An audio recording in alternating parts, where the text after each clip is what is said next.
జ్యోతిష్యం అంటే ఎంత నమ్మకం లేని వాళ్ళైనా ఏలినాటి శని గురించి భయపడతారు. కానీ ఏలినాటి శని అంటే భయపడవలసిన అవసరమే లేదని ధైర్యం చెప్తున్నారు జ్యోతిష్య నిపుణులు. ప్రతి మనిషి జీవితంలో ఏలినాటి శని 30 ఏళ్లకొకసారి తప్పక వస్తుంది. ప్రతిసారి 7.5 సంవత్సరాలు ఉంటుంది. సగటున మనిషి జీవితంలో 19 ఏళ్ళు శని ప్రభావంలో గడుపుతారు.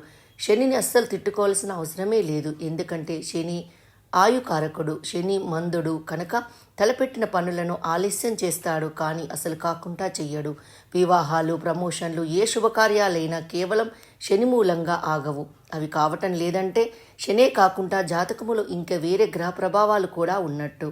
శనికి శనివారం నాడు అరచేతి వెడల్పు నల్లబట్టలు, నల్ల నువ్వులు మూటలాగా కట్టి నవగ్రహాలు ఉన్న చోటు లేక ఎక్కడన్నా శనీశ్వరుడికి దానితో దీపారాధన చేసి శనివారం నాడు 19 ప్రదక్షిణాలు చేస్తే చాలా మంచిది. జన్మ నక్షత్రం రోజున శివునికి అభిషేకం